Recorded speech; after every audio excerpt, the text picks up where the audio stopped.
no programa Em Discussão de hoje vamos falar da síndrome de burnout. Comigo aqui no estúdio, o médico psiquiatra Dr. Leonardo de Véria, a doutora Silvia Cury Ismael, que é psicóloga do HCOR, e o Dr. João Silvestre da Silva Júnior, que é diretor da Associação Nacional de Medicina no Trabalho. Sejam bem-vindos à TV Alesp. O importante é esclarecer o que é a síndrome de burnout. Comece pelo doutor aqui.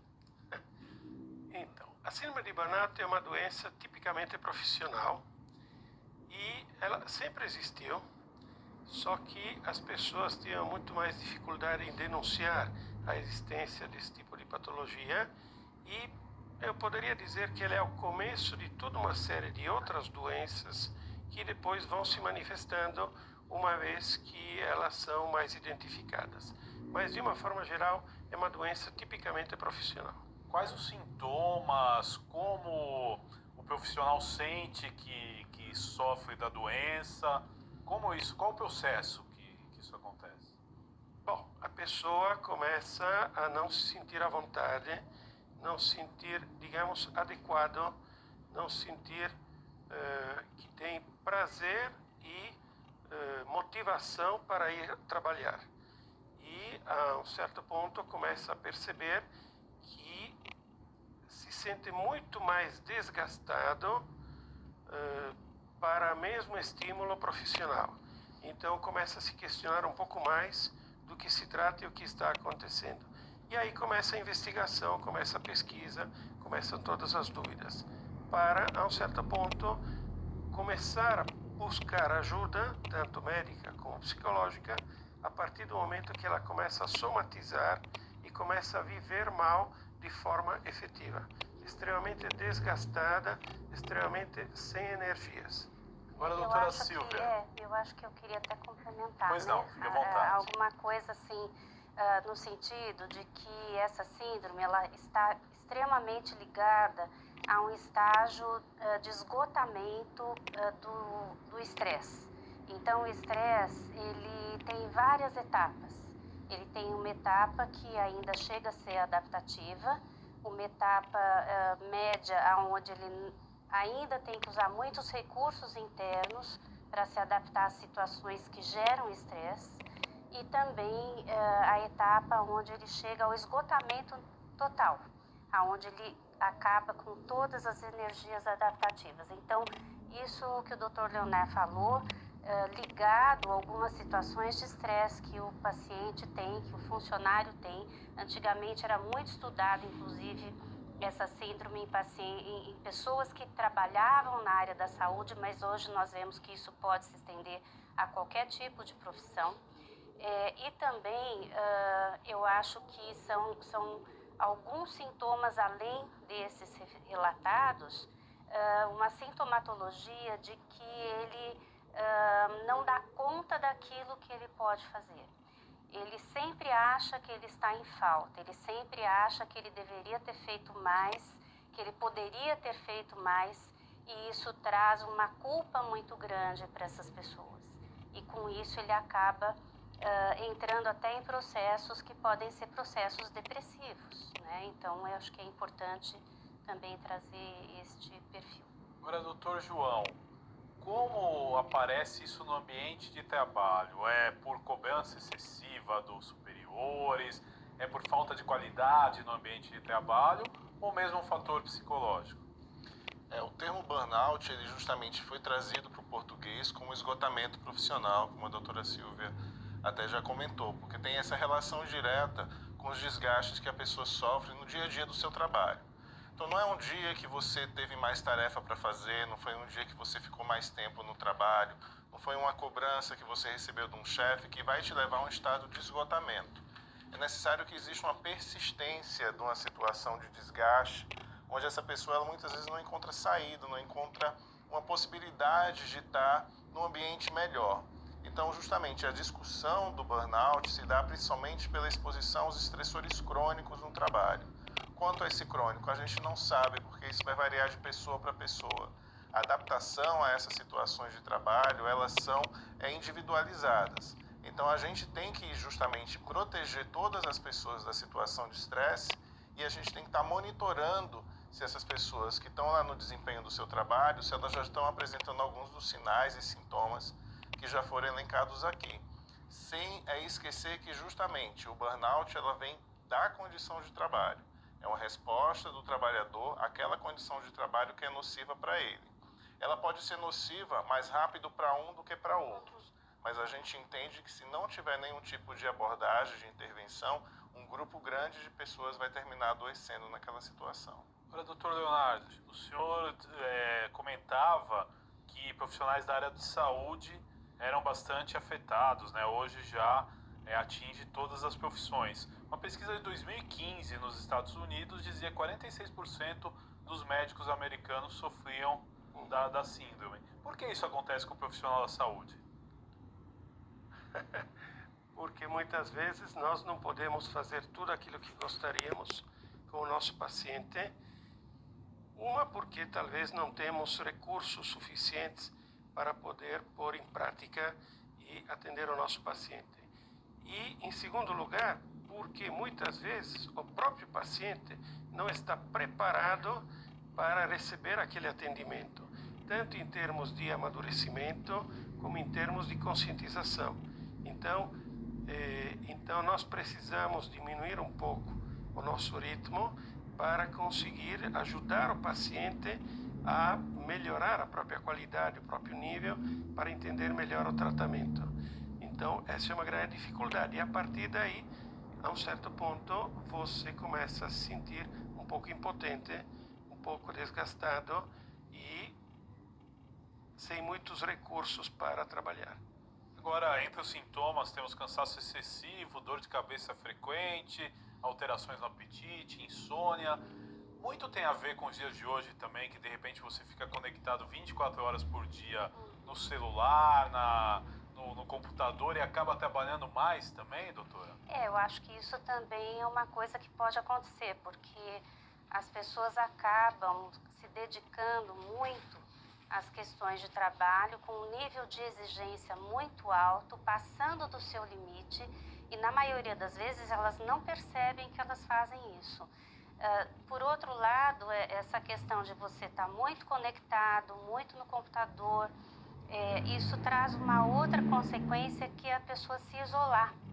E ela se isolando, ela deixa de ter contato com outras pessoas, deixa de fazer coisas que podem relaxá-la, deixa de fazer coisas que podem trazer uma certa tranquilidade, ou até um hobby mesmo. Então isso acaba piorando esse quadro também.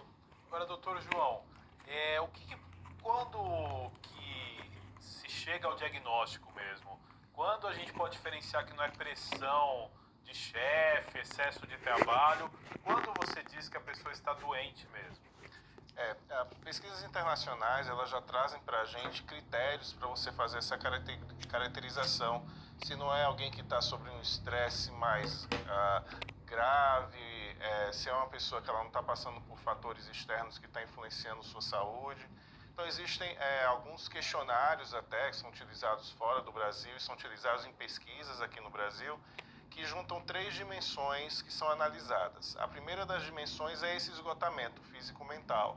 Então essa pessoa vai se apresentar aí sem força, sem energia, sem motivação.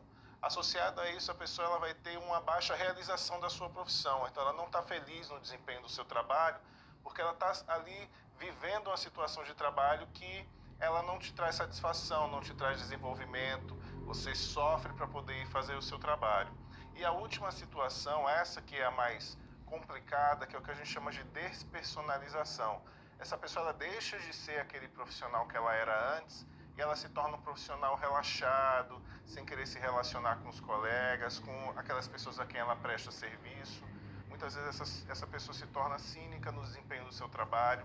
Ela não é aquela pessoa que, na verdade, ela tem no âmago dela, como ela já foi em algum momento.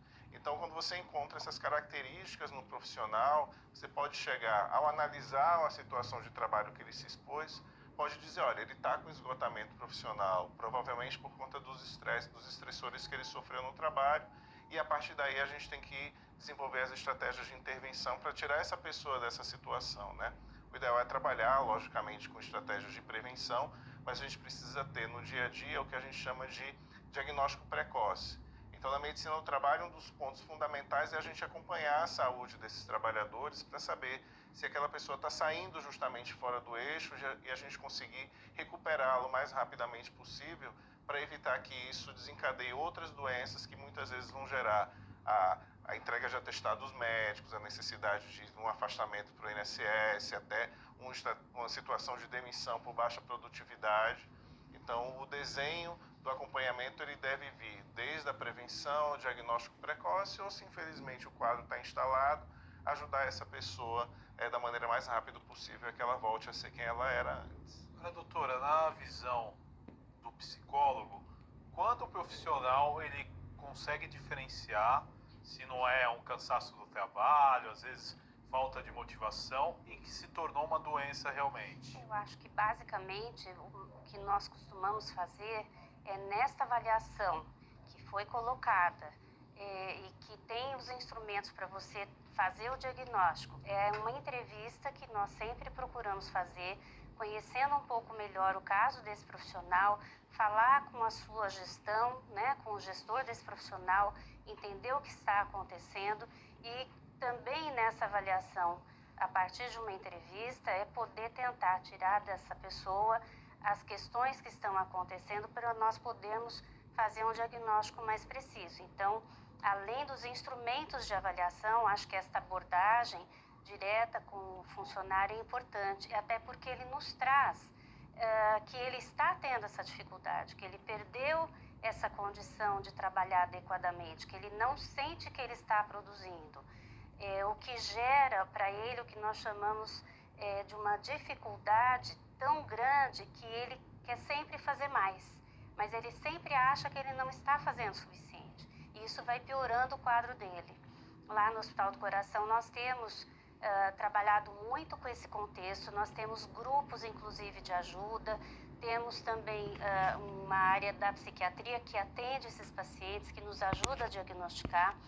E nós temos, fora o tratamento proposto, não só com o psiquiatra, mas com a psicologia, nós temos uma pessoa dentro do RH que nos ajuda com o trabalho, não só de arte, como é feito muito hoje, e trabalhando com o Mindful, que é uma técnica muito importante, que tem sido muito utilizada hoje, aonde ele passa a ter um olhar mais para dentro de si, trabalha a respiração, trabalha alguns contextos também na produção artística, não só de desenho, trabalha com argila, aonde isso ajuda essa pessoa a se soltar e poder entender um pouquinho melhor o momento dela atual, né? Então, existe uma coisa muito discutida hoje que chama-se fadiga por compaixão, que é exatamente isso, a pessoa entra nesse estresse, nesse esgotamento, porque ela tenta tanto ser a melhor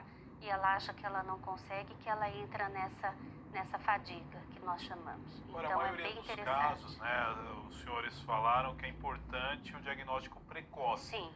Mas como se faz esse diagnóstico que a pessoa, às vezes, ela tem dificuldade de admitir que está doente, né? E, às vezes, medo, eu acho que deve sofrer preconceito. Porque você vai avaliando o contexto no qual a pessoa trabalha e você vai levantando a história da pessoa. Então, por exemplo, nós precisamos viver a nossa vida em equilíbrio.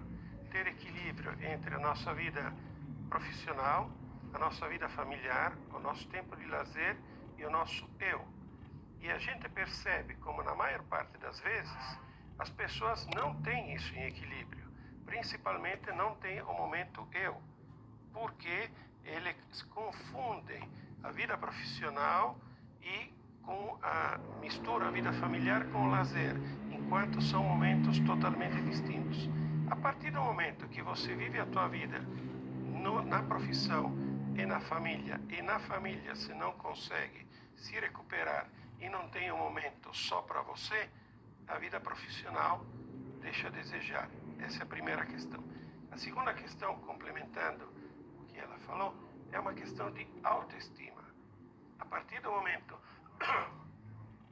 que você começa a se sentir inseguro no seu desempenho, naquilo que você faz, você começa a ficar tenso. E quanto mais você fica tenso, mais você fica ansioso. E na medida que você fica ansioso, é um ciclo que continua. A partir daí, você fica com baixa autoestima e você não depende mais, como ele disse, da sua própria opinião, do seu desempenho. Mas você conta muito mais com a opinião dos outros. Então, você dá muito mais relevância à opinião dos outros, se colocando sempre para baixo, sempre em minoria, achando que você não está dando conta. A partir daí é uma bola de neve e aí você começa a ter outros problemas, depressão, insegurança, síndrome do pânico, e aí que é feito o diagnóstico, porque quando você faz um levantamento e não percebe o motivo efetivo daquela síndrome do pânico e começa a fazer uma anamnese, começa a fazer um levantamento, aí é fácil identificar a síndrome. Geralmente está associado a doenças mais graves Sim. também, né? Sim. Pois não, primeiro, doutor. Em alguns momentos, no ambiente de trabalho, quem detecta isso são os colegas de trabalho, os supervisores, porque notam que aquela pessoa está diferente. Reduzir a produtividade, não está mais conseguindo ter aquela entrega, está tendo problema de faltas, às vezes a pessoa falta e simplesmente não dá justificativa, porque justamente aquela situação de não conseguir sair de casa para ir trabalhar. Então você tem se você tem um trabalhador que está inserido num contexto de trabalho, onde tem ali uma rede de apoio no trabalho, são os próprios colegas que vão ajudar a equipe de saúde a resgatar essa pessoa.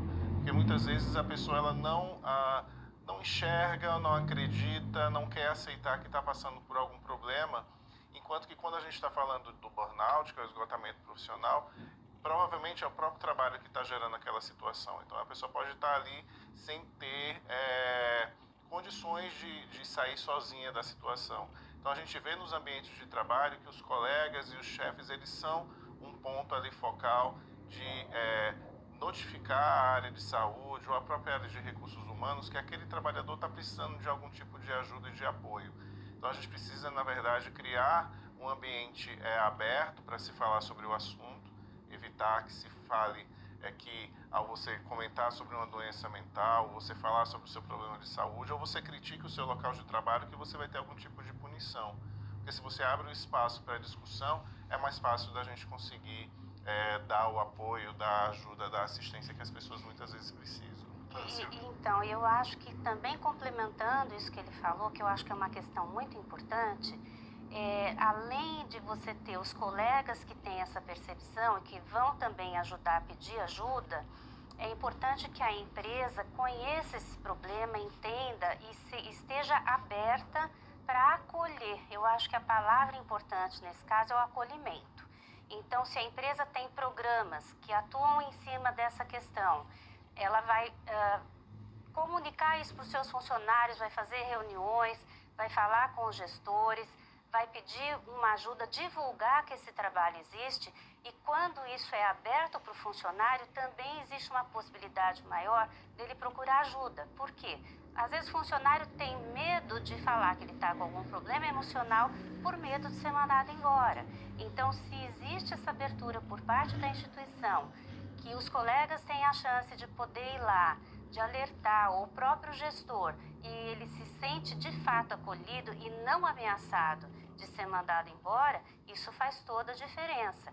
Nós fizemos este ano, em janeiro, algumas palestras do Janeiro Branco, que é uma comemoração recente, que é o mês da saúde mental, e por incrível que pareça, nós tivemos uma participação enorme da população de funcionários, nós nem esperávamos isso. Por quê? Porque as pessoas realmente se sentiram com possibilidade para buscar ajuda, porque aquilo estava sendo discutido, aquilo não era uma ameaça mais para eles. Então, acho que isso é uma das questões fundamentais